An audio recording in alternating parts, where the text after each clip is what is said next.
मंगळवार दिनांक 6 जानेवारी 2026 आणि या दिवशी आलेले आपल्या लाडक्या गणपती बाप्पाची अंगारकी चतुर्थी, अंगारकी संकष्टी चतुर्थी. आता संकष्टी चतुर्थी दर महिन्याला येते, पण अंगारक योग हा वर्षातून एकदा किंवा दोनदाच फक्त येतो. त्यामुळे अंगारकी चतुर्थीला गणपती बाप्पाचं तत्व खूप प्रभावी असतं आपल्या पृथ्वीवरती आणि आपल्याला त्याच्यासाठी, आपल्या मुलाबाळांसाठी, आपल्या संसारासाठी काहीतरी उपाय करायचे आहेत. तेच उपाय मी आज घेऊन आली आहे. ह्याच्या अगोदरचा पण एक व्हिडिओ आहे, तो पण नक्की बघा, कारण जो प्रत्येक उपाय प्रत्येक व्यक्तीला वेगवेगळ्या प्रकारे प्रभावित होतात आणि फलदायी होतात. तर हा उपाय पण नक्की करून बघा, कारण हाही तेवढाच फलद्रूप होणारा प्रभावी उपाय आहे. चला उपाय पाहूया. ज्यांना प्रत्येक महिन्याच्या चतुर्थीचं व्रत सुरू करायचं असेल त्यांनी ही अंगारकी चतुर्थीचं व्रत करायचं आहे, कारण अंगारक योग हा निर्माण झालेला आहे. कधी? अंगारक चतुर्थी दिवशी, अंगारकी चतुर्थी दिवशी मंगळवारी 6 तारखेला.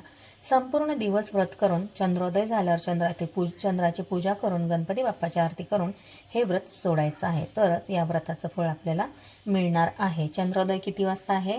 9:16. आता बघा, वर्षभर जर दर महिन्याची चतुर्थी पण जर करता येत नसेल, काही कारणामुळे, आजारपणामुळे, गोळ्या औषधांमुळे किंवा अजून काही कारणं असतात, त्यांना नाही जमत उपास करेल, तर त्यांनी अंगारकीचं हे व्रत नक्की करा. अगदीच काहीच इम्पॉसिबल आहे, पॉसिबलच नाही तर मात्र नका करू. मग फक्त मंत्र आणि जप करू शकता. पण शक्य असेल तर उपवास नक्की करायचा आहे अंगारकी चतुर्थीचा. धार्मिक दृष्टीने अत्यंत महत्त्वाचा हा दिवस असल्याने आज आपण थोड्या सेवा आणि थोडे उपाय बघणार आहोत. ही चतुर्थी अत्यंत शुभ मानली जाते. या दिवशी गणेश तत्व मी तुम्हाला जसं सांगितलं की पृथ्वीवर नेहमीपेक्षा 1000 पटीने जास्त असते आणि तेही जागरूक असते. त्यामुळे या काळात जर आपण बाप्पाची सेवा केली, श्रद्धेने उपाय केले, तर ते बाप्पाच्या कृपेने अधिक फलदायी ठरतात आणि आपल्याला त्याचं शीघ्र फळ मिळतं. शीघ्र हा उपाय जो मी आता सांगणार आहे ना उपाय, तो आपल्याला दुपारी 12 वाजायच्या अगोदर करायचा आहे. का? तर संध्याकाळी परत आपल्याला वेगळे उपाय करायचे असतात ना. तर सकाळी हा पानाचा उपाय मी तुम्हाला सांगणार आहे. एक पान आहे जे गणपती बाप्पाला खूप प्रिय आहे, त्या पानाचा उपाय आहे. कधी कधी आता मी तुम्हाला सांगते बघा, कधी कधी आपण खूप कष्ट करतो, खूप म्हणजे खूप मनापासून सगळं करतो, पण आपल्याला योग्य मार्ग मिळत नाही, आपल्याला त्याची म्हणजे काय फळ मिळत नाही, यश मिळत नाही, आर्थिक अडचणी येत राहतात. मग आपल्याला हा एक उपाय करायचा. तर सोपा उपाय आहे, त्यामुळे त्रास काहीच नाही ह्याच्यामध्ये. जर हा उपाय आपण केला ना, आवर्जून करा, कारण सगळा त्रास नष्ट होतो, संकट अडचणी दूर होतात आणि आपल्या आयुष्यामध्ये, आपल्या संसारामध्ये, आपल्या मुलाबाळांची भरभराट होते, प्रगती होते. आता काय करायचं उपाय करण्यासाठी? सकाळी अगोदर लवकर उठायचं, आंघोळीच्या पाण्याची मुठभर हळद घ्यायची. कधी? 6 तारखेला मंगळवारी. स्वच्छ स्नान करायचं. मग आपली देवबाप्पाची पूजा करायला जेव्हा घेता ना तुम्ही, देवांची व्यवस्थित पूजा करून घ्यायची, गणपतीच्या मूर्तीवर अभिषेक करून घ्यायचा आणि गणपती बाप्पाला तीळ अर्पण करायचे आहेत पहिल्यांदा. मग लाल फूल, दुर्वा नैवेद्य अर्पण करून मग गणपती बाप्पाची पूजा, षोडोपचारे पूजा करून त्याची स्थापना करायची. आता आपल्या हिंदू धर्मात झाडांना पण तेवढंच महत्त्व आहे आणि झाडांच्या पानांना, फुलांना, आपल्या देवांना सुद्धा त्याचं खूप प्रिय आहेत काही झाडं, काही फुलं. तर आपण आज गणपती बाप्पाच्या प्रिय झाडाबद्दल बोलणार आहोत. तर कुठलं झाड आहे गणपती बाप्पाला आणि कुठलं पान अर्पण करायचं ते आज बघणार आहोत.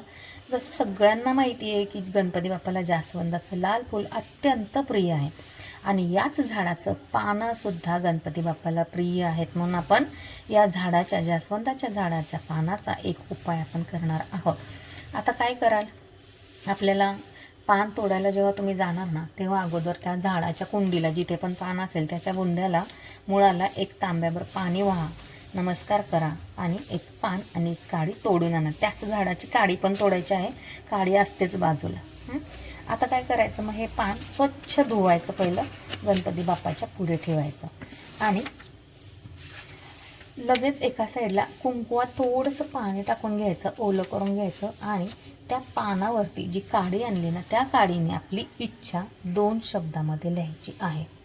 समजलं तुम्हाला कशी लिहायची? फक्त 2 शब्दामध्ये. कसं की परीक्षेत यश मिळू दे, चांगली नोकरी, परीक्षेत यश, लवकर लग्न, योग्य लाईफ पार्टनर, योग्य जोडीदार, हे शॉर्टमध्ये लिहायचं आहे.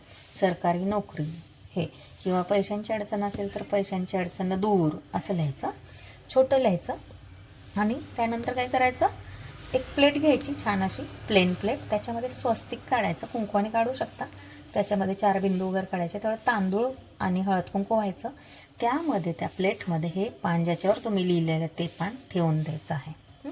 आणि मग त्यावर एक लाल फुल अर्पण करायचं आहे, पानावर हळदी कुंकू वाहून 21 दुर्वा अर्पण करायच्या, पांढरे तीळ अर्पण करायचे. ते किती घ्यायचे पांढरे तीळ? 21 तीळ घ्यायचे आणि एक एक अर्पण करायचं. ओम गणपतये नमः असं म्हणायचं, एक तीळ अर्पण करायचा. पण पांढरेच तीळ घ्यायचे आहेत, काळे तीळ इकडे चालणार नाही. असं 21 वेळा म्हणून हे 21 तीळ ह्या पानावरती प्लेटमध्ये अर्पण करायचे आहेत. 21 वेळा ओम गणपतये नमः हा मंत्र झाल्यानंतर आपले 21 तीळ संपणार आहेत, म्हणजे आपण त्या पानावरती वाहणार आहोत. मग काय करायचं? नंतर एक वेळा संकटनाशन स्तोत्र, गणपती बाप्पाचं संकटनाशन स्तोत्र खूप प्रभावी आहे, ते म्हणायचं. आणि एक वेळा अथर्व शीर्ष म्हणायचं आहे, गणपती अथर्व शीर्ष. गणपती बाप्पासमोर हे पान असंच ठेवून द्यायचं आहे दिवसभर. मी तुम्हाला काय सांगितलं, हा उपाय आपल्याला सकाळी करायचा. मग हे पान दिवसभर ठेवायचं आणि सायंकाळी या वाहिलेल्या पानावरच्या सगळ्या वस्तू, म्हणजे पान आणि या सगळ्या वस्तू, फूल दुर्वा सगळं घ्यायचं, एकत्र बांधून घ्यायचं. त्याला एखादी दोऱ्याने वगैरे गाठ मारा किंवा एखाद्या कागदामध्ये घ्या गुंडाळून, आणि आपल्याला गणपती बाप्पाच्या मंदिरात ते सगळ्या वस्तू घेऊन जायचं आहे. तिथे जाऊन गणपती बाप्पाच्या चरणाजवळ आपल्याला ह्या वस्तू सगळ्या पानाच्या, आपली इच्छा केलेली, व्यक्त केलेली, 21 तीळ वाहिलेले, त्याच्यामध्ये आपण आपला मंत्र म्हणालेला, आपली भावना त्याच्यामध्ये ठेवलेली, आपली श्रद्धा मनापासून केलेला उपाय आपल्याला गणपती बाप्पाच्या चरणाजवळ अर्पण करायचा आहे. आता यामुळे काय होणार आहे, हा प्रभाव एवढा आहे या उपायाचा की गणपती बाप्पाचे शीघ्र आशीर्वाद आपल्याला मिळतात, शीघ्र फळ मिळतं आणि यश प्राप्ती होऊन आपल्या सगळ्या इच्छा पूर्ण होतात.